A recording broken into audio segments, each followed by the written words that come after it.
안녕하세요, 에피입니다. 지난번에 올린 백엔드 공부 1에서 3개월 차 로드맵 이 영상이 엄청 떡상을 해가지고 4에서 6개월 차 때 어떤 거 공부해야 하는지 알려달라는 분들이 되게 많았어요. 그래서 제가 지금부터 4에서 6개월 차 때 순서대로 어떤 것들을 공부하면 좀 전략적이고 효율적으로 백엔드 공부 로드맵을 밟을 수 있을지에 대해서 얘기를 해보려 합니다. 일단 1에서 3개월 차는 어차피 제 채널에 있는 영상 보면은 이미 있으니까 굳이 언급하지 않고 바로 시작할게요. 4개월 차 때 제 생각에 처음으로 해야 되는 건 트랜잭션 개념 배우기예요.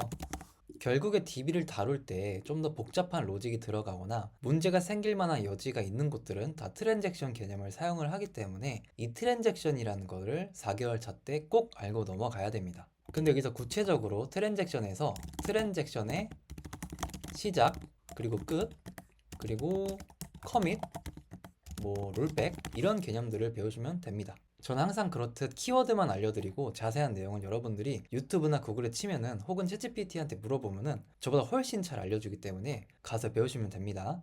제가 전공 수업 때, 데이터베이스 전공 수업 때 교수님한테 항상 배웠던 ATM기에서 내 통장으로 두 번 동시에 출금하면 어떻게 될까? 예를 들어서 잔액이 10,000원이 있어요. 제가 거지여서. 근데 ATM기 강남 지점이랑 뭐 잠실 지점에 제 통장을 동시에 꽂아요. 그리고 출금 신청을 동시에 10,000원을 빼요. 그러면 어떤 일이 일어날까? 라는 화두로 데이터베이스 수업을 시작을 했었거든요. 제 전공 수업 때. 이때 트랜잭션이 없으면은 강남 지점에서도 10,000원이 뽑히고 잠실 지점에서도 그 ATM기에서도 10,000원이 뽑힐 거예요. 그래서 보통 데이터베이스라고 하면 이렇게 데이터가 중복 처리된다던가 이런 사고를 방지하기 위해서 트랜잭션이라는 개념이 있습니다. 이때 이 트랜잭션 개념을 딱 배울 수 있는 가장 좋은 프로젝트가 은행 프로젝트 만들어 보기예요. 이게 되게 재밌어요. 막상 해보면은 고민할 것도 많고 막 은행이라 해가지고 뭐 이자, 뭐 적금, 뭐 이런 거 대출 이런 거 복잡한 거 말고요. 동시에 입금, 출금되는 시나리오까지만 만들어 보는 거예요. 왜냐면 이때 트랜잭션이 필요하거든요.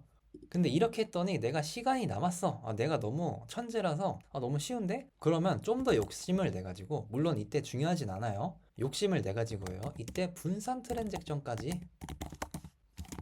시간 남으면 한번 배워보시는 것도 좋아요. 자, 그 다음 5개월 차입니다. 5개월 차 때는요, 이제 슬슬 기세에 익숙해져야 돼요. 왜냐면 기세에 익숙해져야 이제 슬슬 포트폴리오도 깃허브에다가 딱 올릴 수 있고, 그리고 뭐 이런저런 스터디에서 프론트엔드 뭐 다른 분들 모바일 개발자분 이렇게 섭외해가지고 협업하면서 프로젝트도 진행할 수도 있잖아요. 그래가지고 이제 슬슬 혼자서 개발하는 단계가 아니고 협업을 할 가능성이 나오기 때문에 기세에 익숙해져야 됩니다. 그러기도 하고 이제 내가 만든 코드를 실제로 클라우드에다가 배포도 한번 해볼 때가 됐어요. 그러려면 기세를 알아야 되거든요. 그래서 이때 기세 익숙해져야 되고요. 막 기세 워낙 종류가 많아요. 명령어가 수십 가지인데 그거 다 알지 못하거든요. 그래서 뭐 기본적으로 알아야 될 거 커밋, 뭐 푸시, 풀, 그리고 머지, 그리고 중요한 리베이스 이런 개념 정도만 알아도 됩니다. 뭐 이거 외에 욕심 나는 것들은 뭐 이것저것 자주 쓰는 것들 아마 뻔할 거예요. 그런 것들 위주로 배우시면 됩니다. 그 다음에 아까 제가 말한 클라우드를 이제 슬슬 써봐야 돼요. 내가 코드를 작성해보면은 실제로 이 인터넷 세계에다가 배포를 해보고 내 코드가 어떻게 돌아가는지 한번 봐야 되거든요. 그래서 AWS 사용해보기가 지금 타이밍입니다. 이때 쓸만한 거 AWS가 기능이 엄청 많거든요. 한 수십 가지 돼요.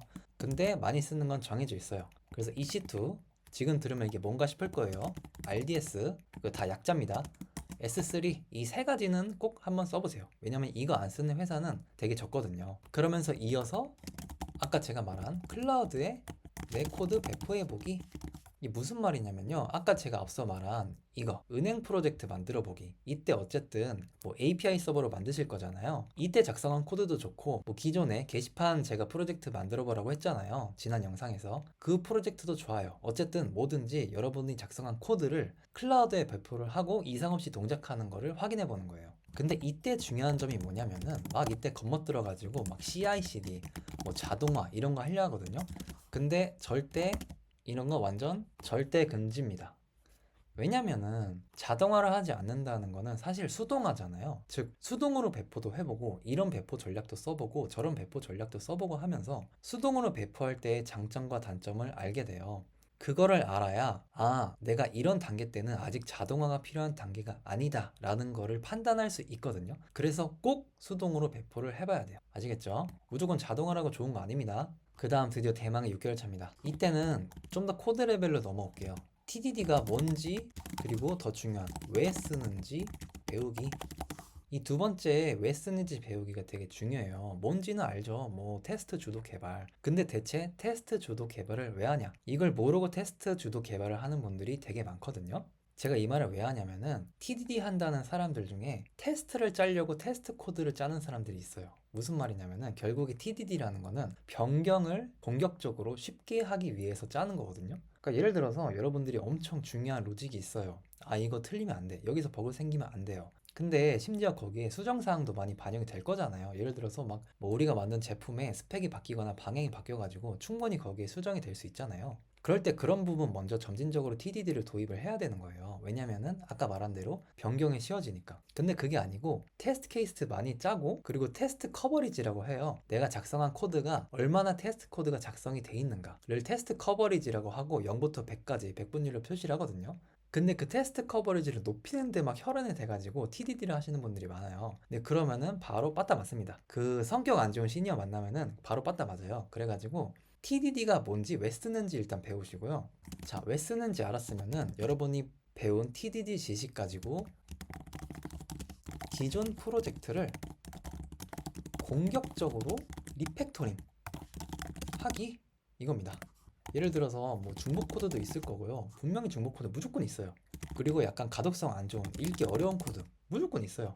뭐 바꿔 말해서 좀 더 간단하게 바꿀 수 있는 로직들, 예를 들어서 뭐 불필요한 if 있을 수 있거든요. 그런 것들 다 없앨 수 있어요. 근데 이런 식으로 공격적으로 리팩토링을 하려면은 아까 말한 대로 TDD가 짜 있어야 된다. 그래서 여러분들이 배운 TDD 지식으로 뭐 지금까지 아까 제가 말했던 은행 프로젝트 이거 리팩토링 해도 돼요. 이거 해도 되고요. 뭐 게시판 이거 리팩토링 해도 됩니다. 근데 이걸 꼭 하셔야 돼요. 이 경험이 있고 없고가 나중에 여러분들이 실제로 백엔드 개발자가 됐을 때 테스트 코드를 어떻게 어떤 타이밍에 어느 범위까지 왜 짜는지를 결정합니다.